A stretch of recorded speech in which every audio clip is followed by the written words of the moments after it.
안녕하세요. 9월 30일 금요일 아침 말씀 묵상입니다. 오늘도 하나님의 말씀 앞에 나오신 성도님들을 주님의 이름으로 축복합니다. 오늘 이 말씀 붙들고 하루를 힘있게 살아내시길 바라며 함께 말씀 보시겠습니다. 오늘 우리에게 주신 하나님의 말씀은 사무엘하 7장 18절에서 29절의 말씀입니다. 제가 읽어드리겠습니다. 다윗 왕이 여호와 앞에 들어가 앉아서 이르되 주 여호와여 나는 누구이오며 내 집은 무엇이기에 나를 여기까지 이르게 하셨나이까. 주 여호와여 주께서 이것을 오히려 적게 여기시고 또 종의 집에 있을 먼 장래의 일까지도 말씀하셨나이다. 주 여호와여 이것이 사람의 법이니이다. 주 여호와는 주의 종을 아시오니 다윗이 다시 주께 무슨 말씀을 하오리이까. 주의 말씀으로 말미암아 주의 뜻대로 이 모든 큰 일을 행하사 주의 종에게 알게 하셨나이다. 그런즉 주 여호와여 이러므로 주는 위대하시니 이는 우리 귀로 들은 대로는 주와 같은 이가 없고 주 외에는 신이 없음이니이다. 땅에 오는 한 나라가 주의 백성 이스라엘과 같으리이까. 하나님이 가서 구속하사 자기 백성으로 삼아 주의 명성을 내시며 그들을 위하여 큰 일을 주의 땅을 위하여 두려운 일을 애굽과 많은 나라들과 그의 신들에게서 구속하신 백성 앞에서 행하셨사오며 주께서 주의 백성 이스라엘을 세우사 영원히 주의 백성으로 삼으셨사오니 여호와여 주께서 그들의 하나님이 되셨나이다. 여호와 하나님이여 이제 주의 종과 종의 집에 대하여 말씀하신 것을 영원히 세우셨사오며 말씀하신 대로 행하사 사람이 영원히 주의 이름을 크게 높여 이르기를 만군의 여호와는 이스라엘의 하나님이라 하게 하옵시며 주의 종 다윗의 집이 주 앞에 견고하게 하옵소서. 만군의 여호와 이스라엘의 하나님이여 주의 종의 귀를 여시고 이르시기를 내가 너를 위하여 집을 세우리라 하셨으므로 주의 종이 이 기도로 주께 간구할 마음이 생겼나이다. 주 여호와여 오직 주는 하나님이시며 주의 말씀들이 참되시나이다. 주께서 이 좋은 것을 주의 종에게 말씀하셨사오니 이제 청하건대 종의 집에 복을 주사 주 앞에 영원히 있게 하옵소서. 주 여호와께서 말씀하셨사오니 주의 종의 집이 영원히 복을 받게 하옵소서 하니라. 아멘. 사무엘하 7장의 시작은 하나님께서 드디어 다윗에게 평안한 시간을 허락하셨음을 알 수 있습니다. 사무엘하 7장 1절입니다. 여호와께서 주위의 모든 원수를 무찌르사 왕으로 궁에서 평안히 살게 하신 때에. 지금까지 다윗은 외줄타기 하는 듯한 인생을 살아왔습니다. 한순간이라도 균형을 잃어버리면 줄에서 떨어지듯이 하나님을 잃어버리면 끝날 것만 같은 인생을 살아왔습니다. 세상의 그 어떤 힘도 다 끊으시고 오직 하나님 한 분만 붙잡게 하는 시간이었습니다. 다윗은 그 시간에 하나님을 깊이 배웠고 그렇게 알되는 하나님을 붙잡음으로 지금의 이렇게 평안한 시간을 맞게 된 것입니다.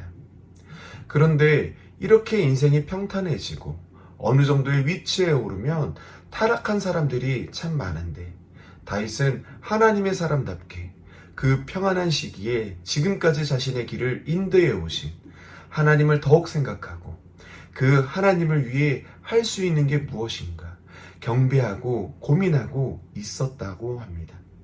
그 마음의 중심을 보시고 하나님은 다윗에게 놀라운 계시의 말씀을 알려주십니다. 바로 다윗의 씨, 오실 그리스도가 다윗의 족보에 나온다는 말입니다.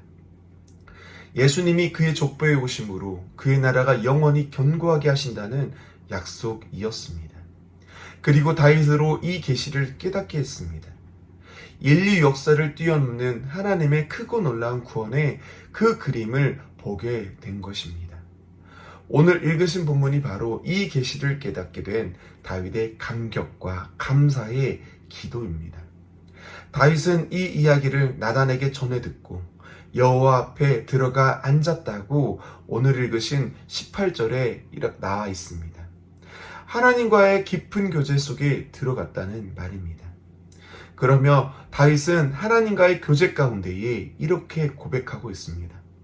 주 여호와여 나는 누구이오며 내 집은 무엇이기에 나를 여기까지 이르게 하셨나이까? 하나님의 교제 앞에 나아가면 우리는 자신의 존재를 깨닫게 될 수밖에 없습니다. 그 크고 놀라우신 하나님이 이 작고 연약한 나를 붙잡아 언약을 맺어주신 것에 감사할 수밖에 없게 된 것입니다.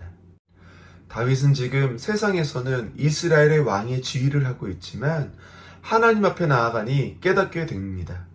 자신이 작은 자임을, 그러나 그 작은 자를 사랑하시고 보호하시고 인도하시는 크고 놀라우신 하나님이 자신의 하나님임을 깨닫게 된 것입니다. 그래서 다윗은 계속해서 하나님 앞에 자신을 주의 종, 종의 집 이렇게 표현하고 있습니다. 하나님의 그 위대하심을 인정하고 하나님 앞에 바른 자세로 나아가고 있는 겁니다.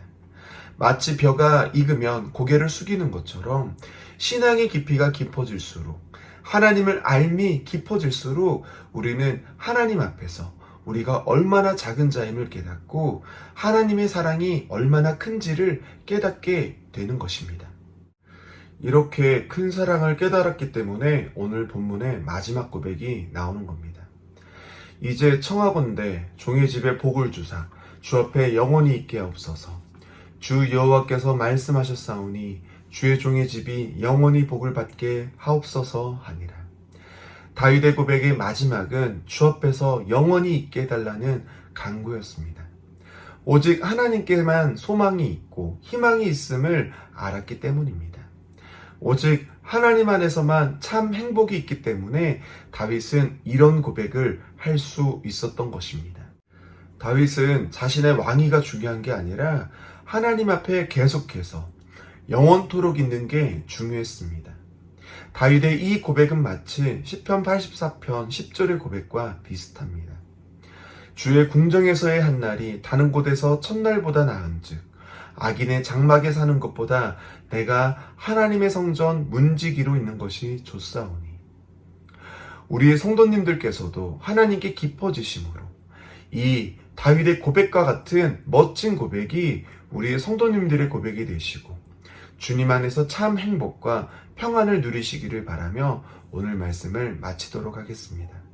함께 기도하시겠습니다. 사랑해 주님 감사합니다. 하나님의 은혜로 저희를 하나님의 품 안에 안아주셔서 감사합니다. 저희들 주님께서 인도하심으로 참 평안과 행복이 무엇인지를 깨달았습니다. 저희들 날마다 하나님께 가까이 감으로 그 행복을, 그 평안을 놓치지 않게 주님 동행하여 주시옵소서. 이 작은 나를 구원하신 하나님의 사랑에 감격함으로 그 사랑을 삶으로 고백할 줄 아는 주의 종이 되게 하시고 우리를 이끄시는 하나님께 늘 감사함이 있게 도와주시옵소서. 인생의 힘든 시기를 지나고 있는 분들에게는 하나님께서 결국 다윗에게 평안한 때를 허락하심을 기억함으로 주님의 때를 기대함으로 힘있게 힘든 시기를 지나갈 수 있게 하시고 그 지나가는 동안 하나님께서 붙잡아 주심으로 하나님이 주시는 지혜와 힘과 돕는 자를 경험하게 도와주시옵소서.